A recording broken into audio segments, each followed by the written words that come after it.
The morning sun cast long shadows across St. Peter's Square as King Charles III stepped out of his official car. The year was 2024, and history was about to unfold in ways that would reshape the relationship between the British monarchy and the Catholic Church forever. The king wore a simple dark suit, his face showing the weight of both his royal duties and the personal journey that had brought him to this unprecedented moment. Cardinal Alessandro Moretti watched from the steps of St. Peter's Basilica as the British sovereign approached. The Italian cardinal had spent months coordinating this historic meeting between King Charles and Pope Francis. Never before had a reigning British monarch participated in a public prayer ceremony with the Pope.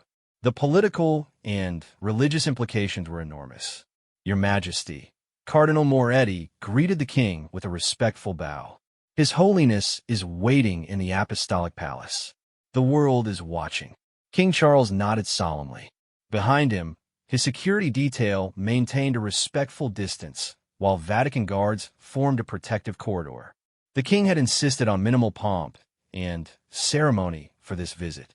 This was not about royal protocol or diplomatic pageantry. This was about something far more personal and profound. The story of how this historic meeting came to pass began 18 months earlier, during one of the darkest periods of King Charles's reign. The British Isles had been ravaged by unprecedented floods, leaving thousands homeless and the nation's spirit broken. As King Charles toured the devastated areas, he witnessed suffering that shook him to his core. In the small village of Middlewich, the king met Margaret Thompson, an elderly woman who had lost everything in the floods. Her home, her photographs, her life's possessions, all swept away by the merciless waters. Yet when she spoke to the king, her voice carried not bitterness, but an extraordinary peace. "Your Majesty," she had said, her weathered hands clasped tightly, "I've been praying for our nation every day, not just for the recovery of our homes, but for the healing of our hearts. Prayer is all we have left, and somehow it's enough."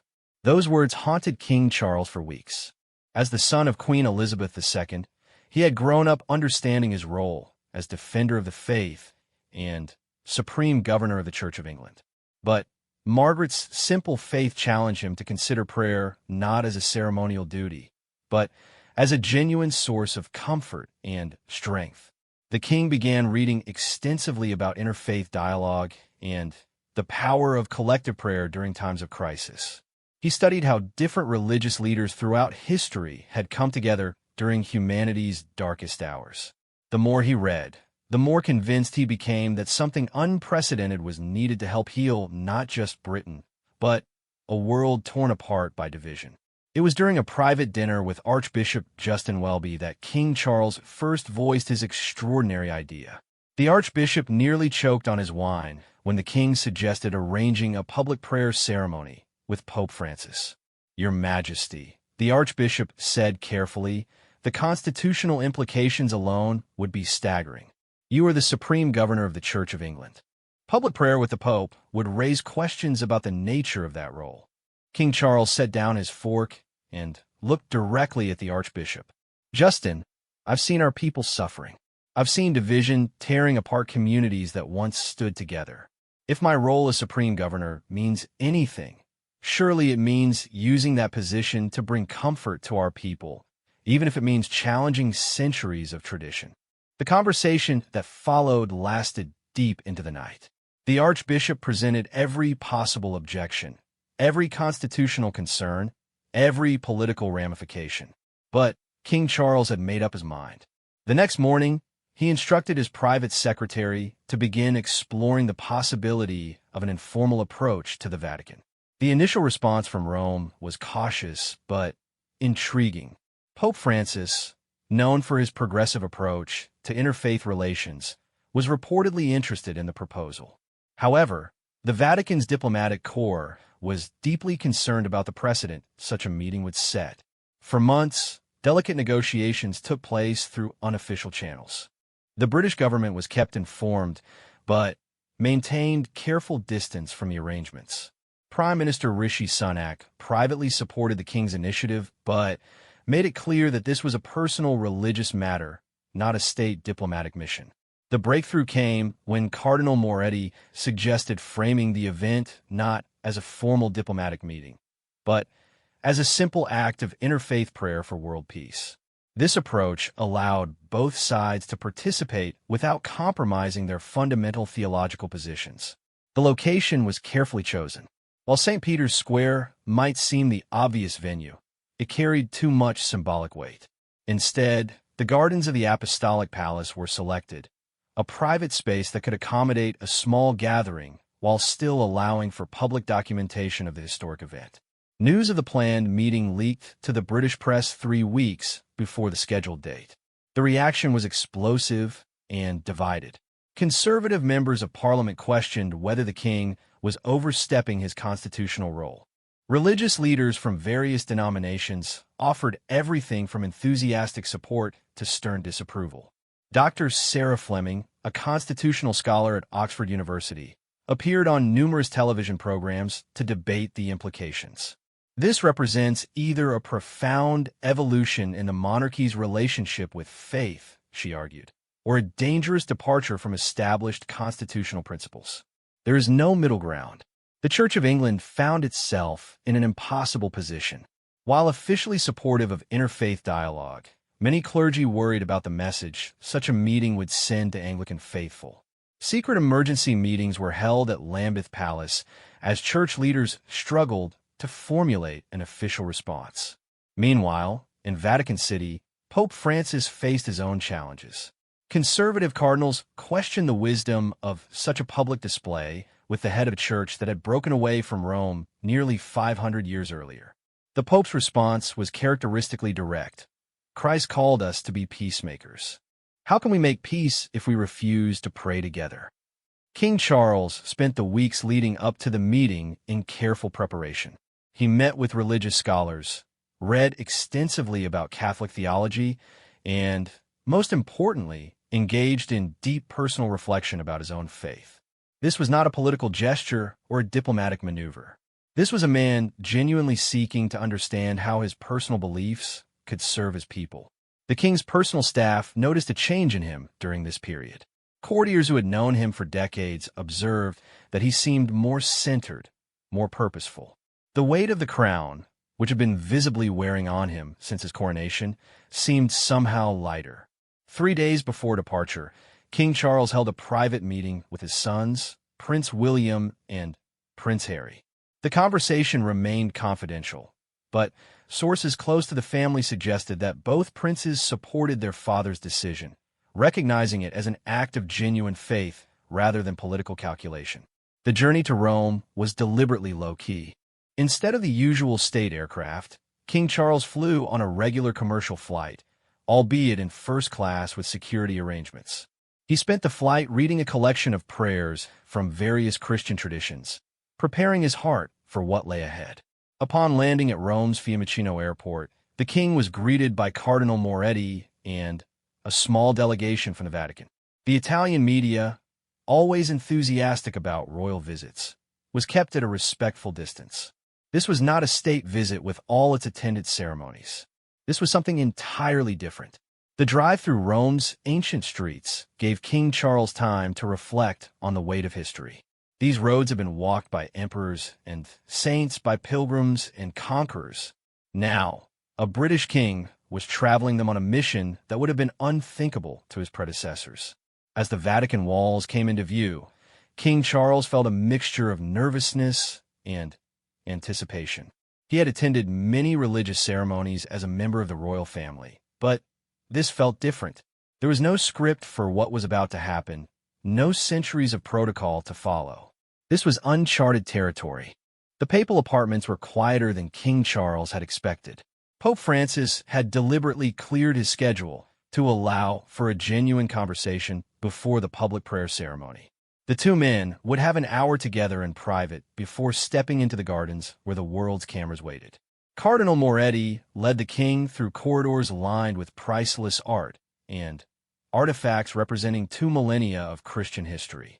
Each painting, each sculpture seemed to whisper of the complex relationship between temporal and spiritual power, between earthly kingdoms and the kingdom of heaven. His Holiness is particularly looking forward to discussing your environmental initiatives, Cardinal Moretti mentioned as they walked. He has followed your work on climate change with great interest and admiration. King Charles smiled slightly. It was typical of Pope Francis to want to discuss practical matters of stewardship rather than theological abstractions. Both men shared a deep concern for the planet and the responsibility of religious leaders to address environmental challenges. They paused outside the door to the Pope's private study. Through the thick wood, King Charles could hear the quiet murmur of conversation in Italian. His heart rate quickened slightly. In moments, he would meet the man who led the world's largest Christian denomination, a man whose moral authority extended far beyond the Catholic faithful. Cardinal Moretti knocked gently, then opened the door. Your Holiness, His Majesty King Charles III. The room was simpler than King Charles had expected. Books lined the walls, and a large wooden crucifix dominated one corner. Natural light streamed through tall windows, illuminating a workspace that spoke of scholarship and contemplation rather than ceremonial grandeur. Pope Francis rose from behind a modest desk, his face breaking into the warm smile that had become his trademark. Despite being in his late 80s, the Pope moved with surprising energy as he approached the British sovereign. Your Majesty, Pope Francis said in accented but clear English, welcome to Rome. I have been looking forward to this conversation for many months. King Charles bowed slightly, then accepted the Pope's outstretched hand. The handshake lingered for a moment longer than protocol might normally dictate. Both men seemed to recognize the historic nature of this simple gesture. Your Holiness, King Charles replied, the honor is entirely mine. Thank you for agreeing to this meeting. I know it represents a significant departure from tradition for both of us. Pope Francis gestured toward two comfortable chairs arranged near the window. Tradition is important, the Pope said as they sat down, but sometimes tradition must evolve to serve God's people. Please, tell me about the floods in your country. I have been praying for those who suffered. For the next hour, the two men talked with a frankness that surprised even their closest advisors. King Charles described the devastation he had witnessed, the stories of loss and resilience that had moved him to propose this unprecedented meeting. Pope Francis shared his own experiences with natural disasters in Argentina and his growing conviction that climate change represented a moral challenge that transcended denominational boundaries.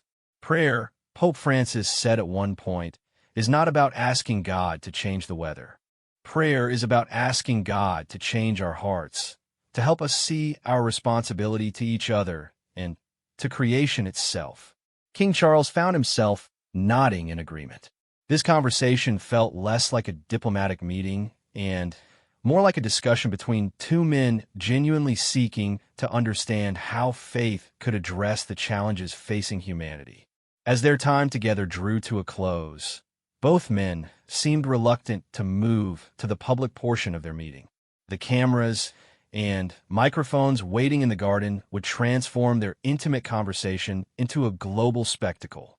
But they both understood that the public nature of what came next was essential to its meaning.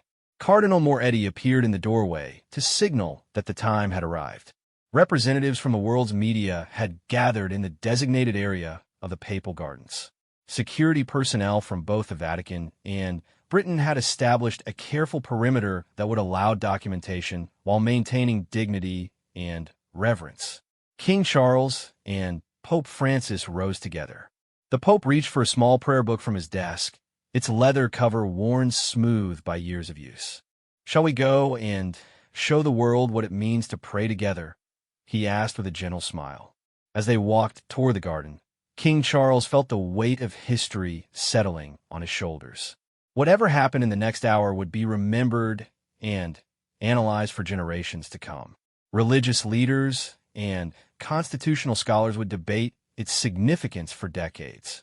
But in that moment, walking beside the elderly Pope through corridors that had witnessed centuries of Christian history, King Charles felt something simpler and more profound than historical significance. He felt the quiet peace that comes from acting according to one's deepest convictions, regardless of the consequences. The garden doors opened ahead of them, and the afternoon Roman sun streamed through, illuminating the path they would walk together into history. The papal gardens stretched before them like a carefully tended slice of paradise. Ancient olive trees cast dappled shadows across manicured lawns, while fountains provided a gentle soundtrack of flowing water. King Charles and Pope Francis walked side by side along the gravel path, their footsteps creating a soft rhythm that seemed to match the beating of their hearts. The designated prayer area had been prepared with understated elegance. Two simple wooden chairs faced each other across a small stone table. Upon the table sat a single white candle, unlit, and two identical prayer books bound in cream-colored leather. The simplicity was intentional, designed to focus attention on the spiritual significance of the moment rather than material grandeur. Camera crews from major international networks had positioned themselves at a respectful distance. The BBC's senior correspondent, Michael Harrison, spoke in hushed tones to his audience back in Britain. What we are witnessing is unprecedented in the 500-year history of the Church of England's separation from Rome. Never has a British monarch participated in public prayer with a pope. Cardinal Moretti walked a few steps behind the two leaders, carrying a small silver lighter for the ceremonial candle. He had spent weeks planning every detail of this moment, consulting with protocol experts from both the Vatican and Buckingham Palace. Yet despite all the careful preparation, he felt a nervous energy in the air. History was unpredictable, and sometimes the most carefully planned events took unexpected turns. Archbishop Justin Welby watched from London via live television feed in his private study at Lambeth Palace. He had ultimately supported King Charles's decision, but the constitutional implications still kept him awake at night. Phone calls from concerned clergy had been flooding his office for weeks. Some saw this as a beautiful gesture of Christian unity. Others viewed it as a dangerous precedent that could undermine the Church of England's distinctive identity. The Anglican Archbishop of Canterbury was not the only one feeling conflicted. Cardinal Giuseppe Bertoli, one of the Vatican's most conservative voices, watched from his office window as the two leaders approached the prayer area. He had argued vigorously against this meeting, fearing it would send the wrong message about Catholic doctrine regarding papal supremacy. Yet as he observed Pope Francis's obvious comfort with King Charles, he found his opposition softening slightly. In Britain, public reaction remained sharply divided. Polling conducted by YouGov that morning showed the nation split almost exactly in half. 47% supported the king's participation in interfaith prayer, while 45% opposed it. The remaining 8% remained undecided, many stating they would form their opinion based on what they witnessed during the ceremony itself. Margaret Thompson, the elderly flood victim whose words had inspired King Charles's spiritual journey, watched from her temporary housing in Middlewich. The caravan where she now lived was cramped and uncomfortable, but she had insisted on having a television installed specifically to watch this moment. Her neighbors, many of them also flood victims, had gathered to watch together. "He's doing this for us," Margaret whispered to her friend Betty, who sat beside her on the narrow couch. "He saw our suffering, and he's trying to help heal our hearts." Betty nodded thoughtfully. She remained skeptical about whether prayer ceremonies could actually help flood victims rebuild their lives, but she admired the king's obvious sincerity. "At least he's doing something different," she said. "Most politicians just give speeches and forget about us." Back in Rome, King Charles and Pope Francis reached the designated prayer area. The Pope gestured toward one of the chairs with characteristic humility. "Your Majesty, please." King Charles shook his head gently. "Your Holiness, you are the host here. Please, take whichever seat you prefer." This small exchange, captured by cameras and transmitted around the world, seemed to set the tone for everything that followed. Both men demonstrated a mutual respect that transcended the theological differences that had divided their churches for centuries. They settled into their chairs, and Cardinal Moretti approached to light the ceremonial candle. The small flame flickered in the gentle breeze, casting dancing shadows across the stone table. The symbolism was not lost on observers. A single light shared between two traditions that had been separated for so long. Pope Francis opened his prayer book and glanced across at King Charles. "Your Majesty, I thought we might begin with the Lord's Prayer, which unites all Christians regardless of denomination." King Charles nodded and opened his own prayer book. The familiar words were printed in both English and Latin, allowing each man to pray in his preferred language while maintaining unity of purpose. The moment of prayer began in silence. Both leaders closed their eyes and bowed their heads slightly. The gardens fell completely quiet except for the gentle sound of fountains and the distant cooing of doves that nested in the ancient olive trees. When Pope Francis began to speak, his voice carried clearly across the garden. "Our Father, who art in heaven, hallowed be thy name." King Charles joined in, his voice blending with the Pope's. "Thy kingdom come, thy will be done, on earth as it is in heaven." The prayer continued, and something remarkable happened.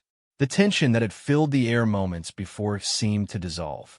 The cameras, the watching world, the centuries of religious division, all of it faded into background as two men of faith shared the most fundamental Christian prayer.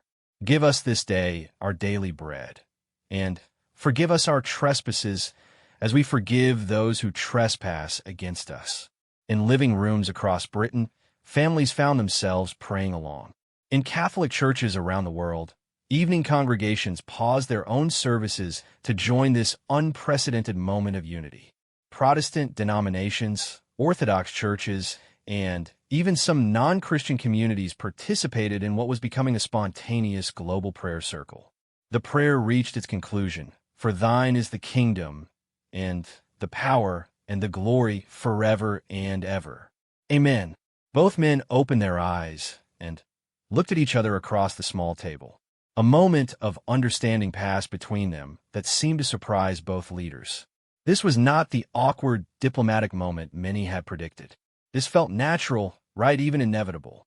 Pope Francis spoke first, his voice barely above a whisper, but clearly audible to the sensitive microphones. "Your Majesty, would you join me in a prayer for those who suffer from natural disasters and climate change?" King Charles nodded immediately. "It would be my honor, Your Holiness." The Pope began to pray, speaking slowly and with deep feeling. "Merciful God, we come before you as servants united in concern for your creation and your people. We think especially of those who have lost homes and loved ones to floods, fires, and storms that seem to grow stronger each year." King Charles continued the prayer. "We ask for your comfort for those who grieve, your strength for those who rebuild, and your wisdom for those of us in positions of leadership. Help us to be better stewards of the earth you have entrusted to our care." Pope Francis picked up the prayer again. "Grant us the courage to make difficult decisions, even when they require sacrifice. Help us to see that caring for creation is not a political issue, but a moral imperative that transcends all boundaries." The two men continued alternating verses of their spontaneous prayer, creating a dialogue that felt both rehearsed and completely natural. Their words touched on themes of environmental responsibility, social justice, interfaith cooperation, and the responsibility of religious leaders to serve the common good. Dr. Elizabeth Carter, a theologian at Cambridge University, watched the ceremony with growing amazement. She had prepared to analyze the event in terms of historical precedent and constitutional implications. Instead, she found herself moved by the obvious sincerity of both participants. "This is not mere symbolism," she would later write in her analysis for the Times. "This is two religious leaders demonstrating how faith can transcend institutional boundaries when focused on genuine human need." The spontaneous prayer lasted nearly 15 minutes, much longer than the carefully planned 5-minute ceremony that had been outlined in advance. Neither man seemed concerned about the deviation from schedule. They were responding to something deeper than protocol. As the prayer drew toward a natural conclusion, Pope Francis reached across the table and extended his hand to King Charles. The British monarch took it without hesitation, and they concluded their prayer together. May the God of all peoples bless our efforts to serve in humility and love. May our prayer today be the beginning of deeper understanding between all who seek to follow Christ's example of compassion and service. Amen. The word amen seemed to echo in the garden long after both men had spoken it. They sat in comfortable silence for several moments, hands still joined across the small table. The candle between them burned steadily, its flame unwavering despite the afternoon breeze. When they finally released hands and opened their eyes, both leaders seemed slightly surprised by the intensity of the moment they had shared. King Charles wiped away what appeared to be a tear, while Pope Francis smiled with an expression of deep satisfaction. Cardinal Moretti approached respectfully to signal that the formal prayer ceremony was complete. But neither King Charles nor Pope Francis seemed eager to leave the garden. They began speaking quietly, their conversation inaudible to the cameras, but clearly continuing the spiritual dialogue they had begun in prayer. The immediate global reaction was overwhelming. Social media platforms experienced unprecedented traffic as people shared their responses to the ceremony. The hashtag Prayer for Peace began trending worldwide within minutes. Religious leaders from numerous traditions issued statements praising the example of interfaith cooperation. Rabbi Sarah Goldman of London's Reform Synagogue tweeted, "Watching two great religious leaders pray together gives me hope that we can bridge any divide when we focus on our shared humanity." Imam Abdullah Hassan from Birmingham's Central Mosque issued a statement. "Today we witnessed what Islam teaches, that people of the book can stand together in service to the Most High. The Church of England is proud to support interfaith dialogue that serves the common good." But not all reactions were positive. Conservative evangelical groups in both Britain and America issued sharp criticisms. Dr. Marcus Sheffield of the London Institute for Protestant Studies appeared on multiple news programs to express his concerns. "While we appreciate the King's good intentions," Dr. Sheffield argued, "this ceremony sends a dangerous message about the nature of religious truth. The Reformation happened for reasons that remain valid today. We cannot simply pray away 5 centuries of theological disagreement." Similar concerns were raised by traditional Catholic groups. Father Roberto Mantelli, spokesman for the Society of St. Pius X, issued a statement questioning Pope Francis's participation. "Unity in prayer is meaningless without unity in doctrine. This ceremony creates confusion about the Church's teaching on papal supremacy and Protestant error." However, these critical voices were largely overshadowed by expressions of support from mainstream religious communities. The World Council of Churches issued an enthusiastic statement calling the prayer a prophetic sign of the unity Christ desires for his Church. In Rome, King Charles and Pope Francis continued their conversation in the garden for another half hour. They discussed practical matters of environmental stewardship, the role of religious institutions in addressing climate change, and the possibility of future collaboration between Anglican and Catholic charitable organizations. "Your Majesty," Pope Francis said as they finally prepared to leave the garden, "I hope this is not the end of our dialogue, but the beginning." King Charles smiled warmly. "Your Holiness, I believe we have opened a door that should remain open. Our churches may have different traditions, but we serve the same God and the same suffering world." As they walked back toward the Apostolic Palace, both men seemed changed by their experience. The formal diplomatic distance that had characterized their initial meeting had been replaced by something approaching genuine friendship. Cardinal Moretti, who had organized hundreds of papal audiences over his career, later confided to colleagues that he had never witnessed such an authentic spiritual connection between the Pope and a visiting dignitary. "It was as if they had been praying together for years," he observed. The return journey through the Vatican corridors felt different from their earlier walk. The paintings and sculpture seemed less like museum pieces and more like witnesses to an ongoing tradition of Christian leadership that had just added a remarkable new chapter. King Charles would later describe the experience as transformative in a private letter to his son William. He wrote, I came to Rome hoping to make a gesture of solidarity with suffering people. I left with a deeper understanding of what it means to serve God through serving others. Pope Francis's reflection on the day was characteristically humble. During his evening prayers, he thanked God for the gift of meeting a brother in faith who reminded me that the gospel calls us beyond institutional boundaries. The world had witnessed something unprecedented, but for the two men who shared it, the ceremony felt like a natural expression of their deepest convictions. They had demonstrated that religious leadership could transcend historical divisions when focused on genuine service to human need. As evening fell over Rome, the candle from their prayer ceremony continued to burn in the papal gardens, its small flame a symbol of the light that can emerge when people of faith choose understanding over division, cooperation over conflict, and service over self-interest. The aftermath of the historic prayer ceremony rippled across the globe like stones thrown into a calm pond.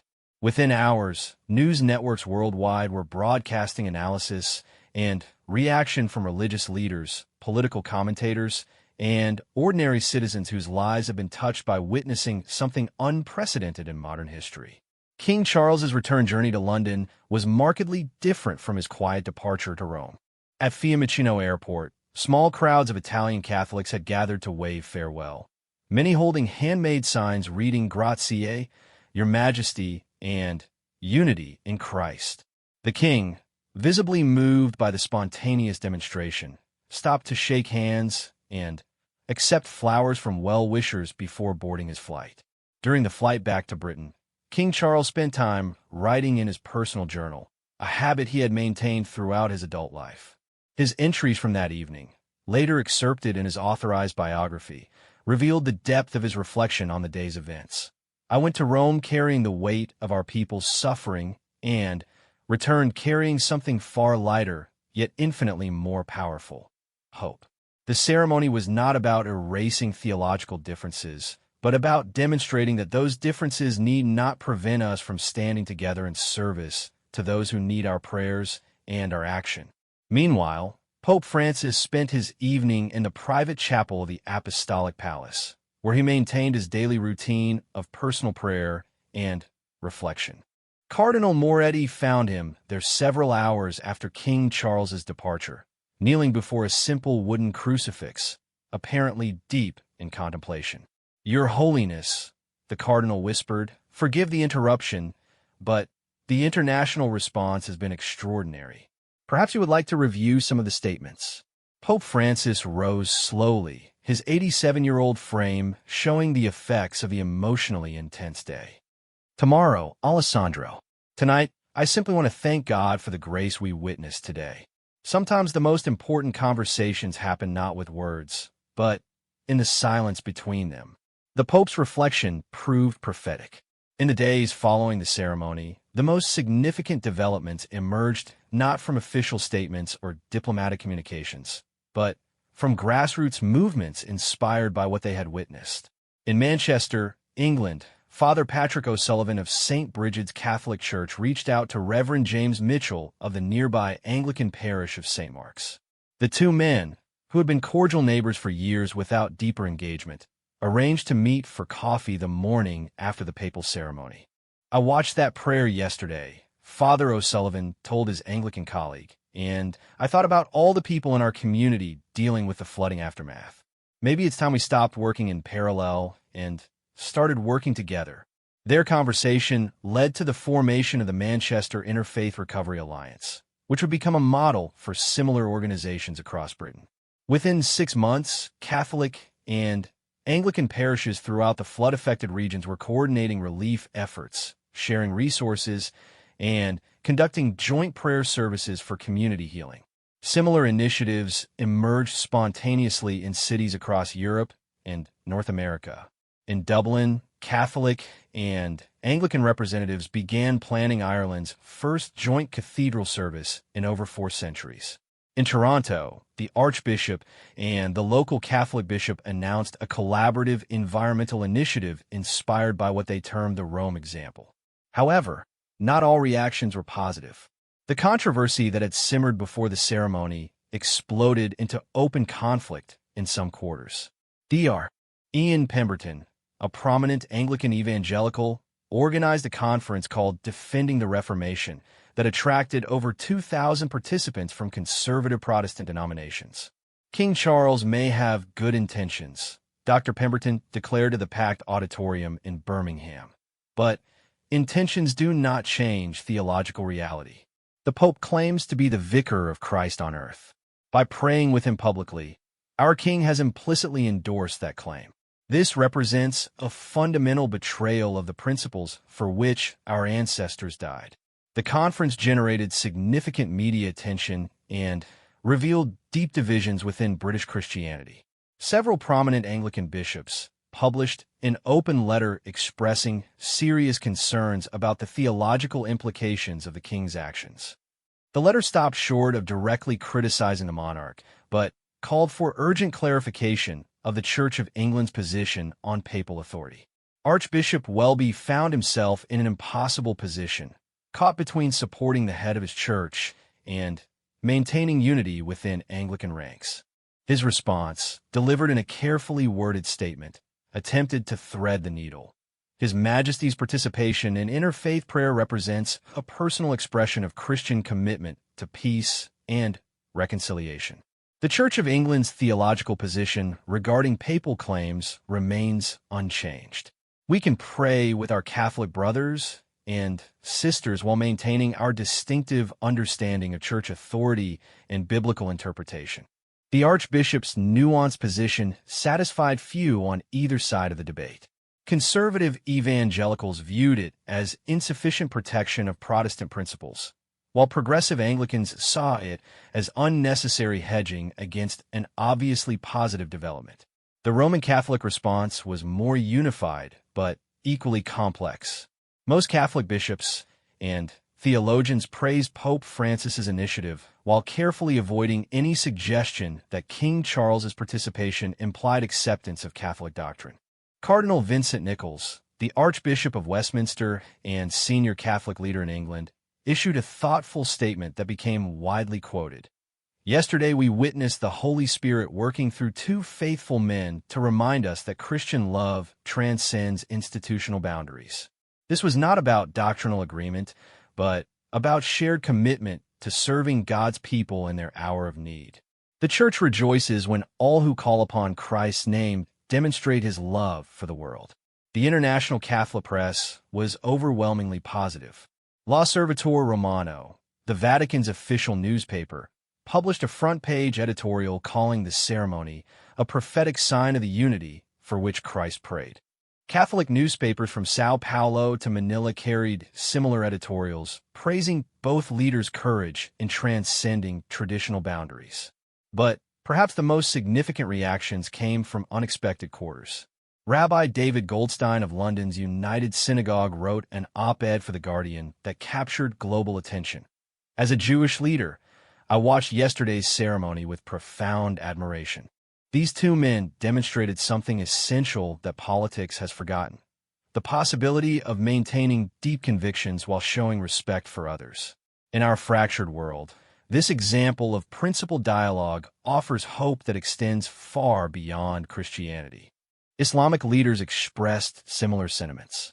Dr. Amira Hassan, director of the Islamic Society of Britain, appeared on multiple television programs to praise the ceremony's example of interfaith cooperation. When religious leaders model respectful dialogue, she observed, it creates space for all communities to engage across traditional boundaries. The secular response was more varied, but generally appreciative. The Guardian's lead editorial called the ceremony a masterclass in moral leadership for the 21st century. The Times was more cautious, noting constitutional concerns while acknowledging the event's positive spiritual impact. However, several prominent atheist commentators criticized what they viewed as empty symbolism. Richard Dawkins tweeted, "Two elderly men pray together while the climate burns and people starve. How exactly does this help anyone?" His comment generated thousands of responses, both supportive and critical, highlighting the deep cultural divisions about religion's role in addressing social problems. The most compelling responses came from ordinary people whose lives had been directly affected by the flooding that inspired King Charles's spiritual journey. Margaret Thompson, whose conversation with the king had planted the seeds of this historic moment, received dozens of letters and phone calls from across Britain. "People keep asking me if I'm surprised by what happened," she told a BBC interviewer a week after the ceremony. "But I'm not surprised at all. When you've lost everything and found peace through prayer, you understand its power. I just never imagined it would reach all the way to Rome." The practical effects of the ceremony began manifesting in unexpected ways. The joint environmental initiative announced by King Charles and Pope Francis during their private conversation gained momentum rapidly. Within 3 weeks, the Vatican had committed to carbon neutrality by 2030, while the Church of England announced a massive divestment from fossil fuel investments. More significantly, the two churches began coordinating their considerable global charitable networks. Catholic Relief Services and Anglican International Development Organizations started planning joint projects in climate-vulnerable regions. The potential impact was enormous, given that these organizations combined reach into virtually every corner of the developing world. The British government, which had maintained careful distance from the religious ceremony, found itself dealing with unexpected diplomatic opportunities. Several European leaders who had watched the ceremony expressed interest in exploring similar interfaith initiatives to address climate change and social division. President Emmanuel Macron of France called Prime Minister Sunak to suggest a European interfaith climate summit. Chancellor Olaf Scholz of Germany proposed including religious leaders in the next G7 environmental discussions. What had begun as a personal spiritual journey was evolving into a new model for international cooperation. King Charles himself seemed somewhat overwhelmed by the response his initiative had generated. During a private dinner with close advisors a week after returning from Rome, he reflected on the unexpected consequences of what he had intended as a simple gesture of faith. "I went to Rome to pray for our flood victims," the king confided to his private secretary. "I seem to have stumbled into reshaping interfaith relations for the next generation. I'm not certain I'm prepared for such responsibility." His advisors assured him that his instincts had been sound and that the positive global response vindicated his decision to follow his conscience despite constitutional concerns. But privately, several expressed concern about the precedent that had been set. Future monarchs would now face expectations for similar spiritual leadership that might prove difficult to fulfill. The theological implications continued to unfold in academic and ecclesiastical circles. Seminary professors found themselves revising course syllabi to address questions about interfaith prayer that had seemed merely theoretical weeks earlier. Doctoral dissertations were hastily refocused to analyze the Rome precedent and its implications for church-state relations. Dr. Sarah Fleming, the Oxford constitutional scholar who had appeared on numerous programs before the ceremony, published a lengthy analysis in the Journal of Constitutional Studies. Her conclusion was nuanced, but ultimately supportive. King Charles has demonstrated that constitutional monarchy in the 21st century requires the flexibility to address challenges that the framers of our governmental system could never have anticipated. Climate change, religious extremism, and global inequality demand responses that transcend traditional institutional boundaries. The King's Prayer with Pope Francis represents not a violation of constitutional principles, but their evolution to meet contemporary needs. Her analysis was widely quoted and helped shape academic discussion about the monarchy's role in an increasingly complex world. But the real test would come in the months ahead, as the initial excitement of the historic moment gave way to the hard work of implementing the cooperation it had promised. Pope Francis, known for his focus on concrete action rather than symbolic gestures, was already pushing for measurable outcomes. During his weekly audience with Cardinal Moretti, he outlined ambitious plans for joint Catholic-Anglican initiatives in education, healthcare, and environmental protection. Alessandro, the Pope said with characteristic directness, "Prayer without action is empty. We have created an opportunity that may not come again in our lifetimes." We must use it wisely. Cardinal Moretti nodded, though privately he worried about the practical challenges of coordinating two massive, global religious institutions with very different organizational cultures. The Catholic Church's hierarchical structure contrasted sharply with Anglicanism's more decentralized approach. Making meaningful collaboration work would require skills more typically associated with corporate mergers than theological dialogue. Meanwhile, in London, King Charles was grappling with similar challenges. The Church of England's structure gave him significant influence, but limited direct authority over practical decisions. Implementing the environmental commitments he had discussed with Pope Francis would require cooperation from bishops, parish clergy, and lay leaders who had not necessarily endorsed his Roman initiative. The king scheduled a series of private meetings with senior Anglican leaders to build support for expanded interfaith cooperation. These conversations, conducted away from media attention, would prove crucial in determining whether the Rome ceremony marked the beginning of sustained change or remained an inspiring but isolated moment. As autumn arrived in Britain, the flood-damaged regions where King Charles's spiritual journey had begun were finally completing their recovery. New homes stood where devastated communities had once despaired.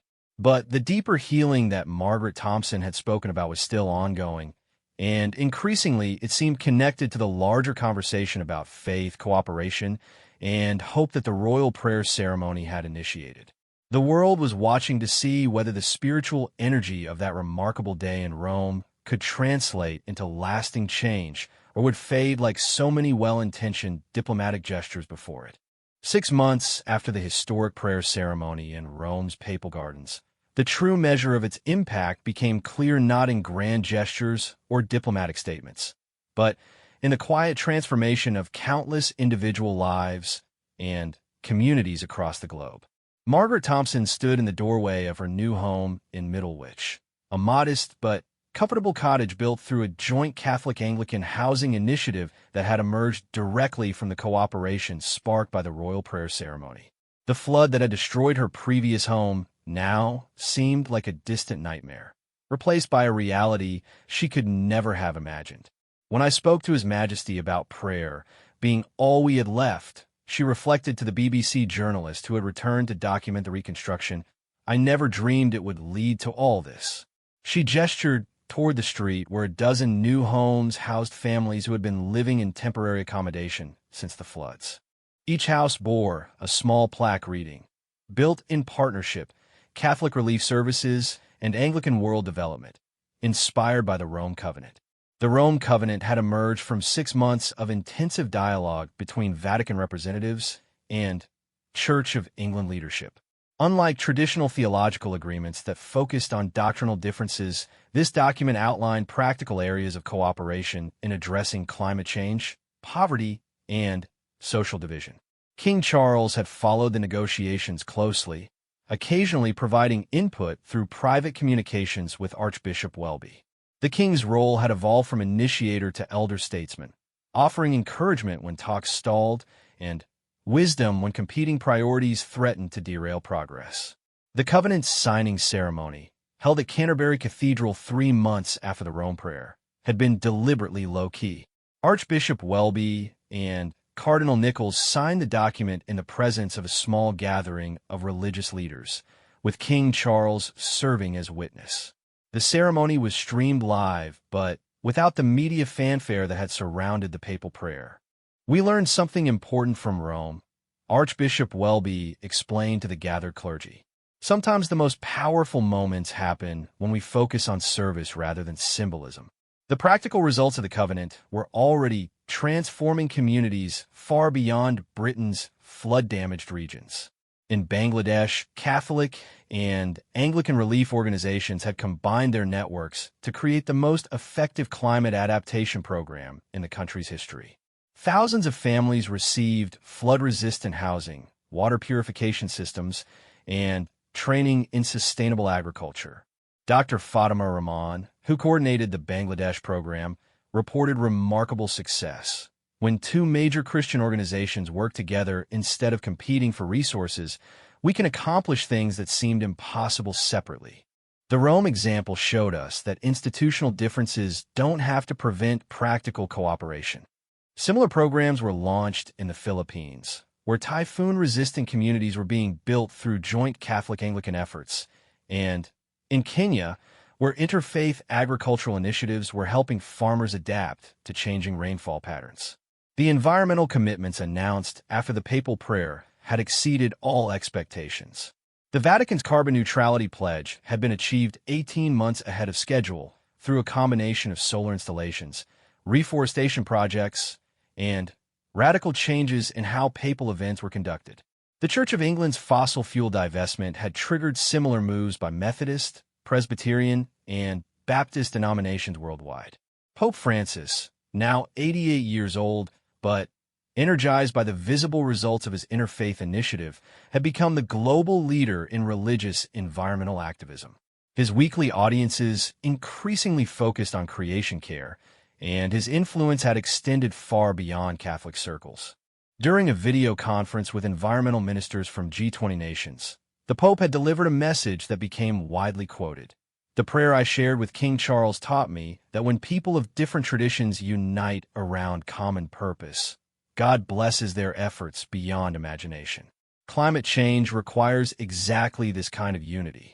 King Charles had undergone his own transformation through the process. The constitutional concerns that had worried his advisors before the Rome ceremony had largely evaporated as public support for his interfaith initiatives remained strong. Polling consistently showed that over 60% of British citizens approved of the king's expanded role in addressing global challenges. More importantly, the king had found a sense of purpose that had eluded him during his long years as heir to the throne. His private correspondence revealed a man who had discovered that constitutional monarchy could be a platform for moral leadership in ways he had never imagined. The Rome prayer taught me that my role is not to solve problems, he wrote to his son William, but to help others find the courage and cooperation necessary to solve problems themselves. Sometimes a king's greatest power is simply bringing people together. The ripple effects had reached into unexpected corners of global society. The World Council of Churches had established new interfaith dialogue procedures based on the Rome model of focusing on practical cooperation rather than theological debate. Similar approaches were being adopted by interfaith councils in major cities worldwide. In Jerusalem, the historic tension between different Christian denominations at the Church of the Holy Sepulchre had been dramatically reduced through adoption of joint prayer practices inspired by the papal ceremony. For the first time in centuries, Catholic, Orthodox, and Anglican leaders conducted regular shared prayers for peace in the Holy Land. Rabbi Goldstein, who had praised the original ceremony, had become an advocate for expanding the interfaith cooperation model beyond Christianity. What King Charles and Pope Francis demonstrated, he argued in his book, Praying Beyond Boundaries, published 8 months after the ceremony, is that religious leadership can transcend institutional differences when focused on shared human needs. Islamic leaders had begun exploring similar initiatives. The Islamic Society of Britain had announced a major interfaith environmental program in partnership with the Church of England and Catholic Church in England and Wales. Dr. Amira Hassan explained the decision. The Rome prayer showed us that cooperation doesn't require compromising our distinctive beliefs. It requires finding common ground in our shared responsibility to serve humanity. However, not all developments have been smooth. The conservative Anglican opposition that had emerged before the Rome ceremony had organized into a formal movement called the Reformation Defense Society. Led by Dr. Ian Pemberton, the group had gained support from about 15% of Anglican parishes, primarily in rural areas of England and among evangelical churches in Africa.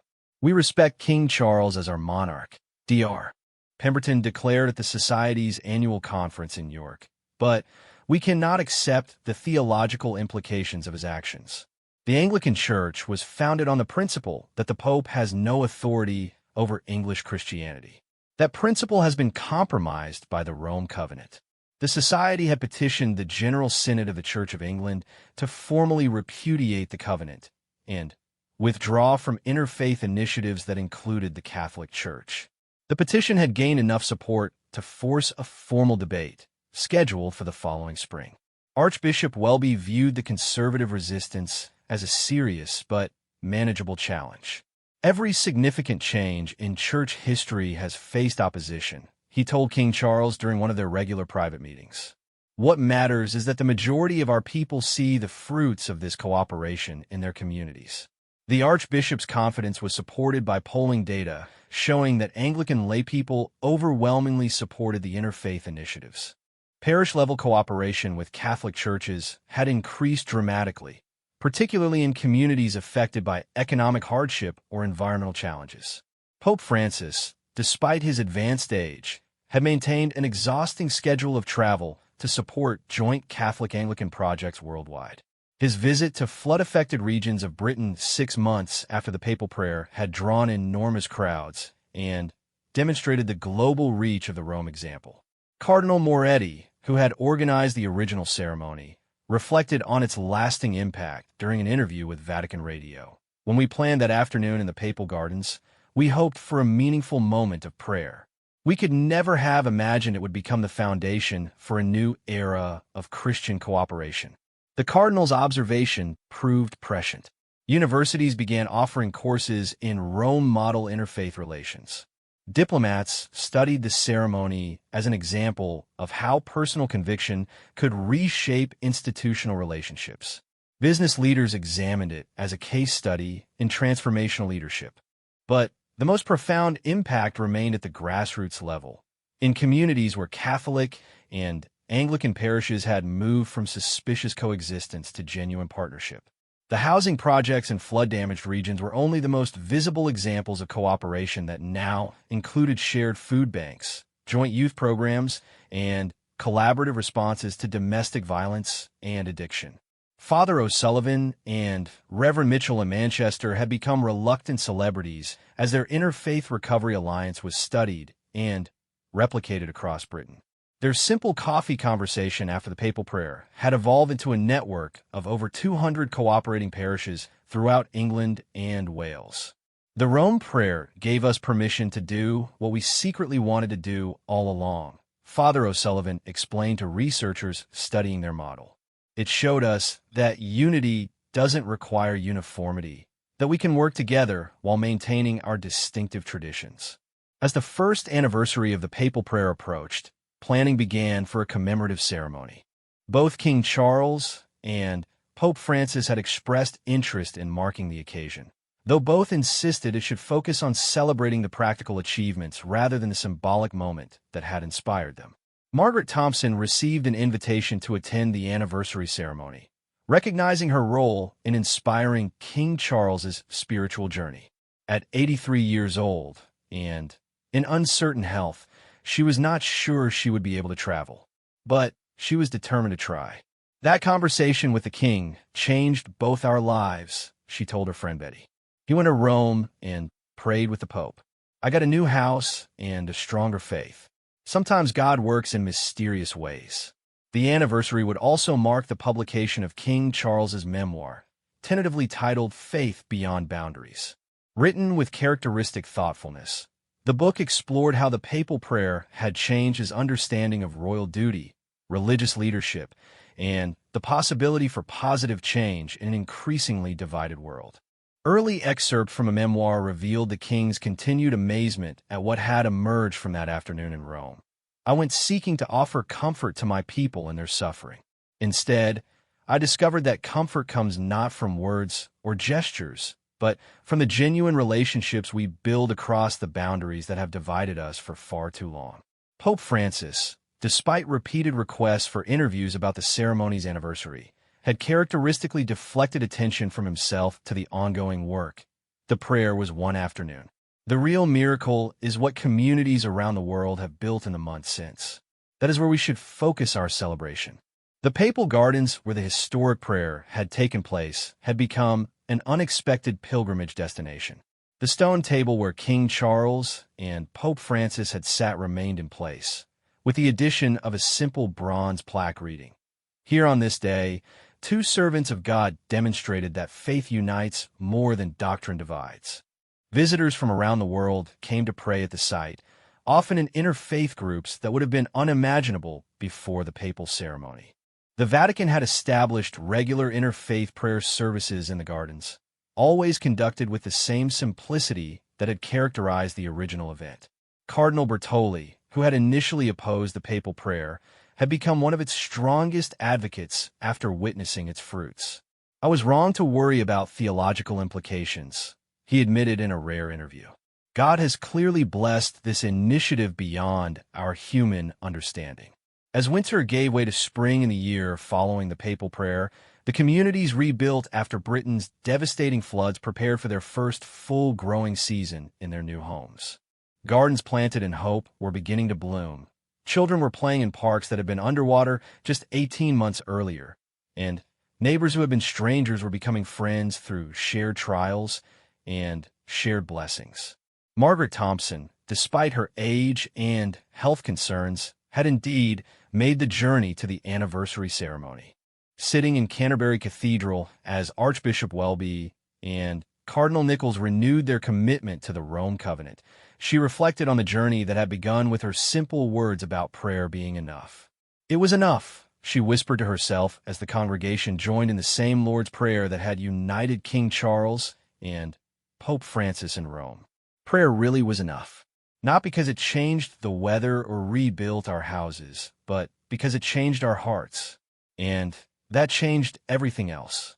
The ceremony concluded with a reading from King Charles, not attending in person, but participating via video from Highgrove House. "The prayer I shared with His Holiness taught me that faith is not about having all the answers, but about being willing to walk together toward the light, trusting that God will use our small offerings in ways we cannot imagine."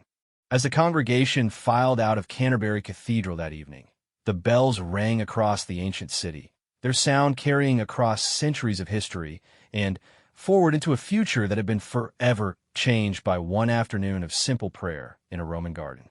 The sound seemed to echo Margaret Thompson's quiet conviction. Sometimes prayer really is enough, not because it solves all problems, but because it opens hearts to possibilities that transform everything that follows.